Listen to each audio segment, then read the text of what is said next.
पहले आपके लिए हम आभार व्यक्त करते हैं कि आप इतनी गंभीर गोष्ठी में इतने देर तक बैठे। मित्रों, जैसा कि हमारे पूर्व विद्वान साथियों ने बताया कि बाबा साहब का जो जन्म हुआ था वो उस परिस्थिति में हुआ था कि किसी तालाब का पानी सुअर, पशु और कुत्ता पी सकता था, लेकिन यहाँ का जो मानव, जो बहुसंख्यक मानव था, शूद्र दलित, वो नहीं पी सकता। बाबा साहब का जन्म ऐसे परिस्थिति में हुआ,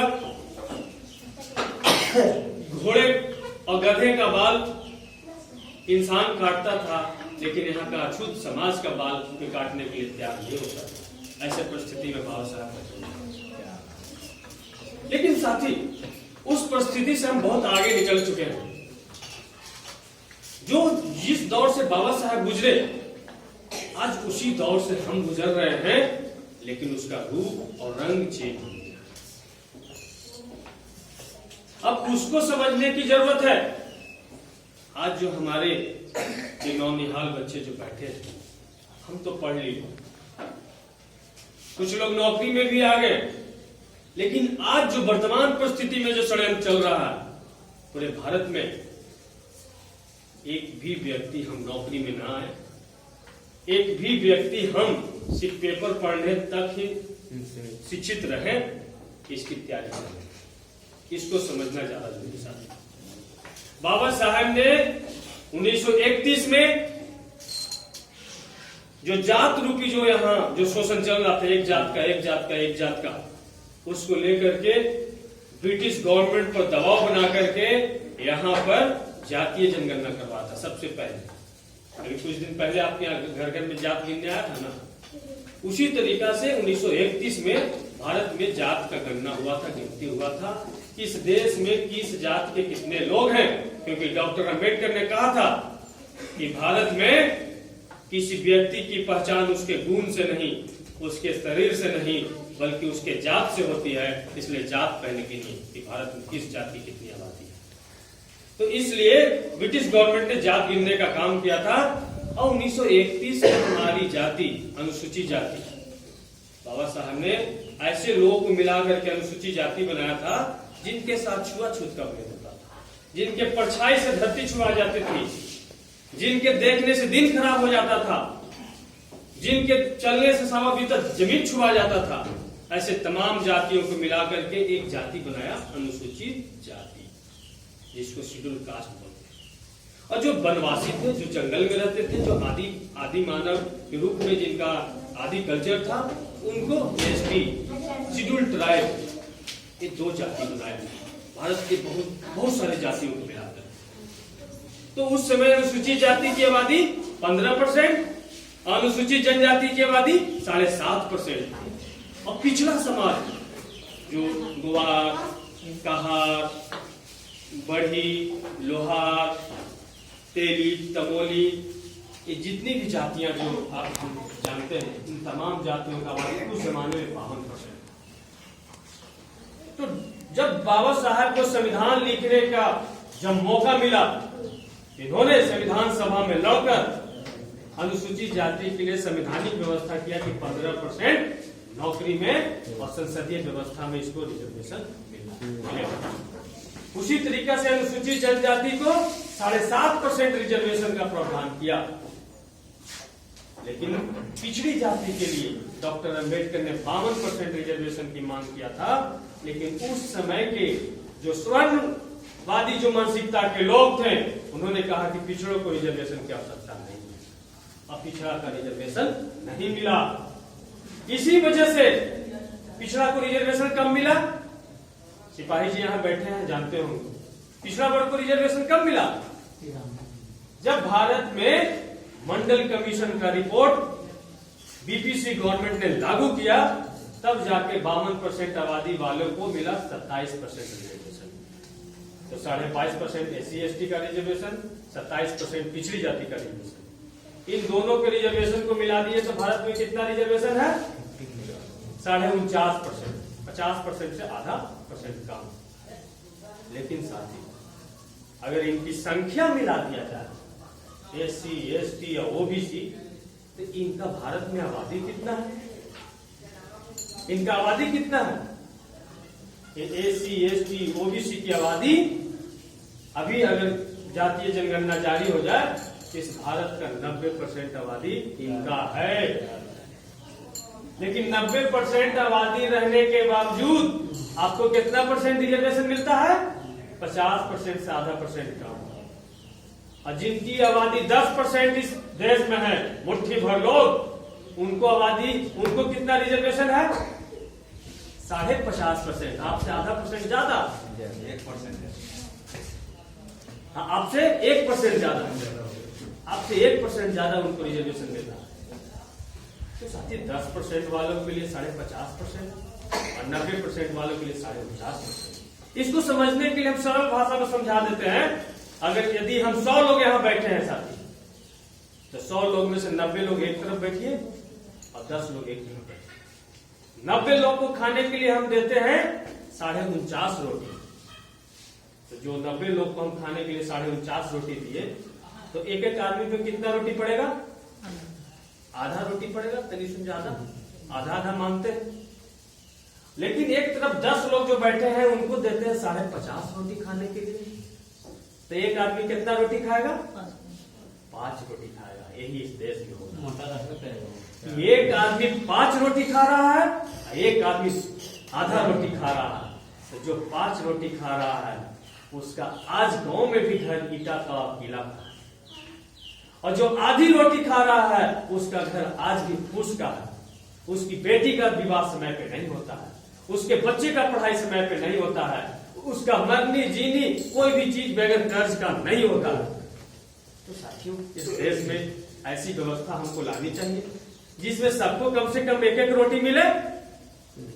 तो एक एक रोटी कब मिलेगा? जब 90 लोग को 90 रोटी मिलेगा और 10 लोग को 10 रोटी मिलेगा, तब जाके एक एक रोटी मिलेगा। इस देश में व्यवस्था को परिवर्तित करना है, पलटना है। इस देश में 90% आबादी वाले को 90% रिजर्वेशन लागू करो। इसकी लड़ाई हमको लड़ना चाहिए। और जिनकी आबादी 10% है उनके लिए 10% सीट रिजर्व करो। जब तक ये नहीं होगा, सचमुच में हम विकसित नहीं हो सकते, सचमुच में हम मानव नहीं बन सकते हैं। साथियों, बाबा साहब ने हजारों वर्ष की गुलामी, जो हम समानता का लड़ाई लड़ रहे थे, बाबा साहब ने एक झटके में हमको बराबर किया। कैसे बराबर किया? संवैधानिक रूप से बाबा साहब ने हमको वोट का जो अधिकार दिया। एक मैला उठाने वाला का वोट, एक मंदिर में घंटा बजाने वाला का वोट, दोनों का वोट का वैल्यू तो एक ही है ना। तो बाबा साहब ने संवैधानिक रूप से हमको बराबर कर दिया। बाबा साहब ने क्या किया कि इस देश में राजा किसके पेट से पैदा लेता था? किसी रानी के पेट से राजा पैदा लेता था। बाबा साहब ने उस रानी के पेट के ऑपरेशन किया और उसमें ईवीएम मशीन ठूस दिया कि अब इस देश का कोई राजा अगर बनेगा तो जो ईवीएम मशीन पर जितना उंगली दबेगा वही इस देश का राजा बनेगा। एक चीज डॉक्टर अम्बेडकर ने किया था। लेकिन आज अब क्या हो रहा है, जो अभी हमारे विद्वान साथी ने बता रहे थे कि हम जो जात स्तर में जो बटे हैं, इसी वजह से हम अपने लोग का पहचान नहीं कर पा रहे। इसी वजह से हम जाति रूपी चश्मा से लोग को देख रहे हैं। अब हम लोग के नाम से आप लोग कोशिश करते होंगे कि आखिर कौन जात है, कि फलाना बोले थे कौन जात है। अगर आपका जात वाला रहे तो आप जोर से ताली बजाइएगा। बात अगर गलतों बोलेंगे तो ये जोर से ताली बजाइएगा। वही दूसरा जात वाला रहेंगे तो खाली मुड़ी हिलाइएगा। तो साथी, ये मानसिकता हमारे अंदर भर दिया गया है। और साथी, सिर्फ वोट के अधिकार से हम बराबर नहीं सकते। आज जो शिक्षा का जो हाल है इस देश में, क्या हाल है शिक्षा का? जब हमारे राजेश भाई और सर ने जो बता रहे थे कि हम लोग जो जाते थे स्कूल में पढ़ने, तो हम लोग स्लेट लेके जाते थे, बोड़ा में लपेट के जाते थे ना पढ़ने स्कूल में। लेकिन आज हमारा भाई बंधु स्लेट के जगह लेके जा रहा प्लेट पढ़ने, स्लेट के जगह प्लेट लेके जा रहा पढ़ने। तो साथी, इसमें इस देश में दो तरह का शिक्षा व्यवस्था है। अमीरों के लिए एक अलग शिक्षा व्यवस्था और गरीबों के लिए एक अलग शिक्षा व्यवस्था। अमीरों के लिए कैसा शिक्षा व्यवस्था है? कॉन्वेंट स्कूल, इंग्लिश मीडियम का स्कूल, जो एसी बिल्डिंग, एसी बस, फराटेदार इंग्लिश बोलने वाले टीचर उसमें रहते हैं। लाख लाख, 2-2 लाख, 10-10 लाख रुपया डोनेशन दे करके, घूस दे करके अपना बच्चा को एडमिशन कराता है। अब पहला ही दिन से उसके बच्चे को स्कूल के बस दरवाजा पे लेने आता है और दरवाजा पे छोड़ने आता है स्कूल से। और जब स्कूल से वापस आता है साथी, तो पहले से टीचर, ट्यूशन पढ़ाने वाला, ट्यूशनी पढ़ाने वाला टीचर बैठा था। पहला ही दिन से वो बच्चा क्या पढ़ता है? सी मतलब कंप्यूटर पढ़ता है और एल मतलब लैपटॉप पढ़ता है पहला दिन से। लेकिन हमारा बच्चा कैसे हम बकरी बेच के, खेत इजारा रख करके, पेट काट करके, अपन इलाज ना करा करके हम अपना बच्चा का किसी तरीका से मैट्रिक पास कराते हैं। और जब मैट्रिक पास होता है तब छटपटी होता है कि रिजल्ट चल रहा हो देखे, तब जानता है कि कंप्यूटर कोई चीज होता है। तो साथी, जब वो इंटर करता है किसी तरीका से, ग्रेजुएशन करता है, और एक व्यक्ति दुनिया का सभी सुविधा लेकर के पढ़ाई करता है, लेकिन जब नौकरी के योग बनता है, SSC, railway, banking, engineering, doctor का जब परीक्षा जब जाता है देने, तो इसी तरीका का एग्जामिनेशन हॉल होता है, बेंच लगा होता है। उसमें क्या होता है? जब क्वेश्चन बांटने वाला आता है तो कहता है भैया प्लेट छाप वाला जो आए हैं स्कूल से एक तरफ बैठिए, और जो इंग्लिश मीडियम वाला आए हैं एक तरफ बैठिए। प्लेट छाप वाला के लिए अलग क्वेश्चन देता है और जो इंग्लिश मीडियम से आया उसको अलग क्वेश्चन देता है। क्या ऐसा होता है? नहीं ना होता है। सबको एक ही क्वेश्चन दे देता है, तो हमको तो क्वेश्चन भी नहीं समझ में आता है, और जो बढ़िया से पढ़ता है उसको क्वेश्चन समझ में आता है, वो धड़ाधड़ लिखता है और उसको नौकरी होता है, छट जाते हैं। तो साथी, 2 घोड़ा है, एक घोड़ा बीमार है, भटक रहा है, और एक घोड़ा तंदुरुस्त है, भरपूर चारा खा रहा है, डॉक्टर के देख रेख में है। दोनों घोड़ा के रेस में दौड़ाइएगा तो कौन घोड़ा रेस जीतेगा? जो तंदुरुस्त है। तो इसी वजह से साथी, एक कैटेगरी का जो नौकरी है जिसको IAS IPS कहते हैं, जो बत्ती लगाने पे घूमने वाला जो नौकरी है, उसमें आर्थिक रूप से संपन्न घर के बच्चे 98% उस नौकरी को ले लेते हैं, और आर्थिक रूप से कमजोर बच्चे जो होते हैं, एक डॉक्टर साहब जैसा घिस के PhD और पढ़ाई करते हैं, इन लोग को नौकरी नहीं मिलता है। इसलिए साथियों, इस देश में अब हमको लड़ाई लड़ना है कि कॉमन एजुकेशन सिस्टम लागू करो। राष्ट्रपति का बेटा या चपरासी की संतान, सबकी शिक्षा एक समान इस देश में लागू करो। क्या बाबा साहब बरामदा में बैठ करके पूरी दुनिया का विद्वान बन सकते हैं? तो क्या हम में इतनी क्षमता नहीं है कि हम उनके साथ अच्छी शिक्षा व्यवस्था में, अगर अच्छा सुविधा में हम पढ़े, तो हमारे बच्चे उनके बच्चे से आगे निकल सकते हैं। हमारे बच्चों के दिमागी रूप से हम इतना मजबूत हैं। इस देश में कॉमन एजुकेशन सिस्टम लागू होगा, तब सही मायने में हम बराबर के रूप में जी पाएंगे। तो साथियों, ये तमाम चीज राजनीतिक रूप से करने का जरूरत है। आज क्या हो रहा है? आज वोट हमारा और आज तुम्हारा, यही चल रहा है। संख्या हमारी है, लेकिन शासन में कौन बैठा है? कौन बैठा है? जो 3% वाले लोग हैं, वही लोग इस देश के शासन में बैठे हैं। आज 27 को कैबिनेट मंत्री भारत सरकार में, 27 को कैबिनेट राज्य मंत्री को छोड़कर 27 कैबिनेट मंत्री में 20 मंत्री ऊंची जाति के। आबादी उनका कितना है? 3%। तो 27 में आबादी के अनुसार से उनको एगो जगह मिलना चाहिए था, लेकिन है क्या? 20 गो। तो 20 गो जब कैबिनेट मंत्री बन रहे हैं, तो उसका guard, bodyguard, private secretary, helper, ये जो उनके साथ 100 गो आदमी जो रहेगा, उन्हीं का रहेगा। 100 तो उनके आदमी को ना नौकरी मिलेगा। तो साथियों, इस व्यवस्था को हमको बदलना होगा, और जब तक हम सब चले गए, जब तक हम एकजुट नहीं होंगे, तब तक ये नहीं। हम चमार के चश्मे से देखेंगे, ये नहीं होगा। हम गुवार के चश्मे से देखेंगे, हमें नहीं होगा। हम पर को परिवर्तन के चश्मे से देखना होगा। और जो बाबा साहब ने जो रास्ता बताया है, बाबा साहब ने क्या रास्ता बताया है?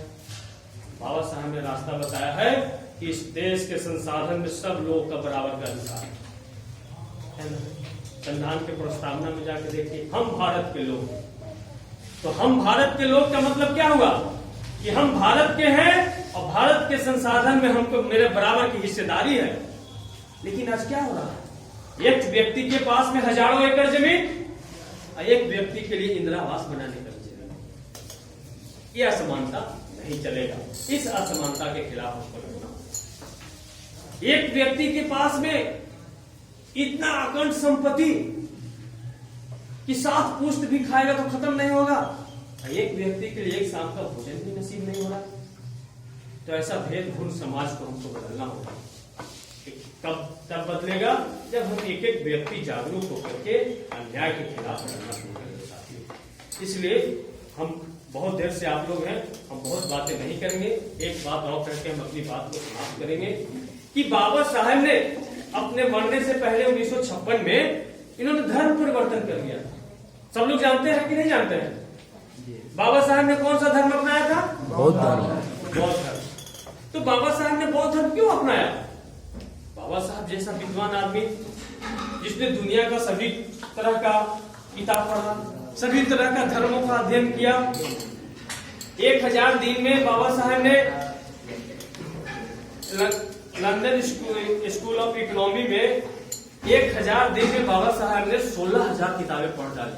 आज तक दुनिया में इतना कोई किताब नहीं पढ़ा बाबा साहब। गिनीज बुक में नाम 1000 दिन में 16,000 किताब, मतलब एक दिन में 16 किताबें पढ़ा। इतना बाबा साहब ने, इतना पढ़ने वाला आदमी धर्म परिवर्तन कर लिया। तो किस वजह से किया?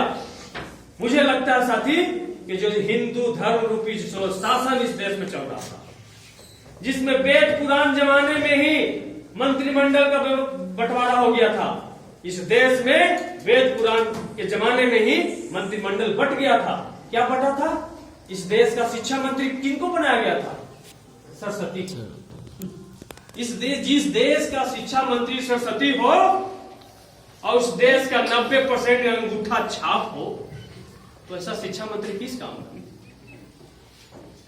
जिस देश का वित्त मंत्री, खजाना का मंत्री लक्ष्मी हो और 90% आधा पेट खा करके सोता हो, उसके पास रहने का घर नहीं हो, फूस की झोपड़ी हो, तो ऐसा वित्त मंत्री किस काम का? जिस देश का भवन निर्माण मंत्री विश्वकर्मा हो और उस देश में बहुसंख्यक समाज का घर फूस का हो, मिट्टी का हो, सूअर के बखौर के जैसा रहता हो, तो ऐसा भवन निर्माण मंत्री किस काम का?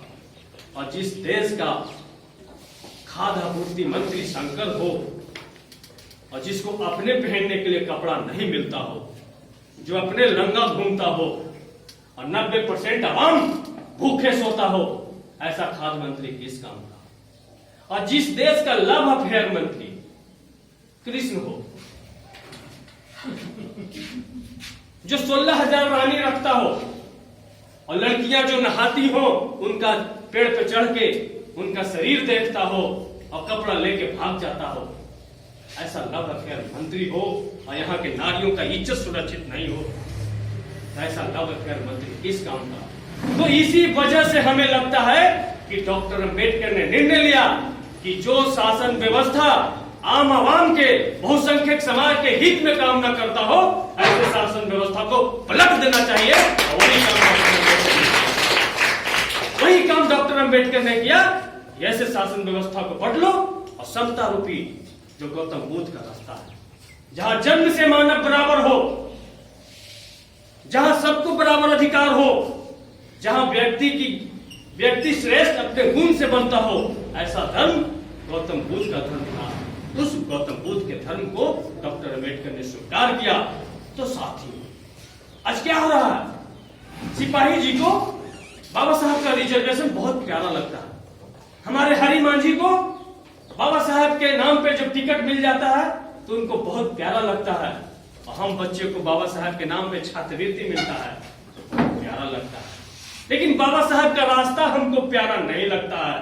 तो साथियों, हंसना और गाल फुलाना दोनों एक साथ नहीं हो सकता है। तो या तो आप ब्राह्मणवादी व्यवस्था में जियो, अब बाबा साहब का सुविधा का लाभ नहीं लो, या तो सुविधा का लाभ लेना है तो अम्बेडकरवादी व्यवस्था में जीना पड़ेगा। और जो लोग बाबा साहब के विचार को ठग रहे हैं, सुविधा ले रहे हैं, लेकिन ब्राह्मणवादी व्यवस्था का को फॉलोवर हैं, उनका पालन करने वाला है, ऐसे लोग को हम लोग को एकजुट होकर के विरोध करना पड़ेगा, तब जाकर के हम नया समाज बना पाएंगे साथियों। इसलिए हम आपसे कहने आए हैं कि बाबा साहब ने जो रास्ता बताया है उस रास्ता पे चलना होगा। अपने बच्चों को जो व्यवस्था है आपके पास में उसमें पढ़ाई कराना होगा, लेकिन परिवर्तन की लड़ाई भी लड़ना होगा। जैसे हमें मालूम है साथी, गया तो सब लोग गए हैं, दिघी तालाब कितना बड़ा तालाब है, बड़ा तालाब है। हम उसके पानी को उपच के तो सुखा नहीं सकते, चूर से सुखा सकते हैं, सुखाते सुखाते फिर बरसात आ जाएगा, फिर भर जाएगा, सुखा नहीं पाएंगे। तो क्या हम सुखाना छोड़ देंगे? हम उसके किनारे में बैठ करके साथी उसमें कंकड़ मार के हलचल तो पैदा कर ही सकते हैं। तो हम जहां हैं वहां हलचल पैदा करने की कोशिश जरूर करना होगी। जब समाज में हलचल पैदा होगा वहीं से परिवर्तन का रास्ता निकलेगा, और जब परिवर्तन का रास्ता निकलेगा तो जो हमारे विद्वान साथी जो बोल रहे थे कि अपने घर की दीवारों पर जाके लिख दो कि तुम इस देश के शासक हो, उस दिन हमको एहसास होगा कि हम शासक हैं और दिल्ली की गद्दी पे जाके हम कब्जा करेंगे। तो उसके लिए हमको मानसिक रूप से, आर्थिक रूप से, शारीरिक रूप से हमको तैयार होना पड़ेगा साथियों। इसलिए इन्हीं बातों के साथ हम अपनी बात को समाप्त करने से पहले एक लाइन बोलेंगे कि उठा है तूफान जमाना बदल रहा, उठा है तूफान जमाना बदल रहा, जागा है इंसान जमाना बदल रहा। इन काली कुटिया से भी देखो अब फूट रहे हैं उजियाले, अब थर थर थर थर कांप रहे हैं ये ऊंचे महले वाले, ये 2 दिन का मेहमान जमाना बदल रहा, उठा है तूफान जमाना बदल रहा। इन्हीं बातों के साथ हम अपनी बात को समाप्त करेंगे। एक बात और के साथ, एक बात मात्र, वो बात है आज के संदर्भ में। हमारे भारत के प्रधानमंत्री अभी कौन है? नरेंद्र मोदी। नरेंद्र मोदी जी ने गोवा में जाकर के भाषण दिया, रो करके भाषण दिया कि भाइयों बहनों, हमने अपना पूरा परिवार इस देश के लिए छोड़ दिया। रो करके 3 बार रो एक भाषण में। हम कहना चाहते हैं कि नरेंद्र मोदी अपने परिवार देश के लिए छोड़ दिया कि डॉक्टर अंबेडकर अपने परिवार देश के लिए छोड़ दिया।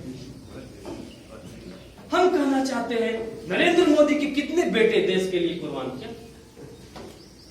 नरेंद्र मोदी के पास में क्या था? नरेंद्र मोदी कोई राजा रजवाड़ था कि सुख सुविधा को छोड़ करके कष्ट वाला जिंदगी चुन लिया? एक चाय बेचने वाला था, चाय बेचने वाला भारत को ठग करके भारत का गद्दी पर बैठ गया, जो प्राइवेट जेट से चलता है, जो 3.5 करोड़ के गाड़ी से कम में बैठता नहीं है, जो एक समय का खाना का उसका कीमत 2,40,000 रुपया है, और कहता हम भारत के लिए, देश के लिए अपने परिवार को छोड़ दिया। तो साथी गरीब कहता है आज देश, आज नकली देशभक्त बनने की कोशिश हो रहा है। अब बाबा साहब जो असली देशभक्त, जब गोलमेज सम्मेलन में जा रहे थे, इनका बेटा मर गया था, इनके पास इतना भी पैसा नहीं था कि कफन खरीद के दे सके। इनकी पत्नी अपनी साड़ी फाड़ करके उसमें लपेट के इनको गांव वालों ने दफनाया था, इनके बेटे को। क्या इस जिल्लत से नरेंद्र मोदी को गुजरना पड़ा? तो देश के लिए अगर किसी ने त्याग किया इस भारत में तो डॉक्टर अंबेडकर ने किया, इनके अलावा किसी ने त्याग नहीं किया। आज कुछ लोग, 5 तारीख को रामनवमी था, रामनवमी था कि नहीं? आज गांव-गांव में क्या बांटा गया? आज गांव-गांव में तलवार बांटा गया साथी। क्या बांटा गया? तलवार बांटा गया। ये तलवार किस पे हमला करने के लिए बांटा गया? किसी ने पूछा? ये जो तलवार बांट रहे थे आरएसएस, विश्व हिंदू परिषद, बजरंग दल और भाजपा वाले लोग, ये तलवार किस पे हमला होगा ये तो नहीं पता है साथी। हम बताते हैं तलवार किस पे हमला होगा। हमारी संख्या का एहसास उनको हो गया है और जान रहे हैं कि जिस दिन इनको अपना संख्या का एहसास हो जाएगा उस दिन हम राज नहीं करेंगे। इसलिए इनके घर घर में तलवार पहुंचा दो। आई तो अपने ओरी के पानी लगे लड़ता, नली के पानी तेरी सुन टेढ़ा हो जाता है, अकेले लगे कान का पार फोड़े लगता है।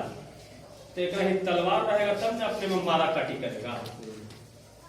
तो हमारी संख्या घटाने का साजिश चल रहा है। ये साजिश चल रहा है कि हम अपने में मारा काटी करें और 302 के मुकदमा में जेल जाए, अपने में मारा काटी करें, 307 में कोर्ट कचहरी जाए। अब कोर्ट कचहरी में कौन बैठा है आपका केस देखने के लिए? वही फलना बाबू फलना बाबू फलना बाबू, उसी के पास में पैसा जाएगा। तो देश में साजिश चल रहा है। तो कुछ लोग जो देश को तलवार से चलाने की कोशिश कर रहे हैं, उनको हम कह देना चाहते हैं कि ये देश बाबा साहेब के संविधान से चल रहा है और बाबा साहेब के संविधान से ही चलेगा, तलवार से देश नहीं चलेगा। इन्हीं बातों को कहते हुए हम अपनी बात को खत्म करते हैं। बहुत अच्छा, बहुत जोरदार लफ्जों में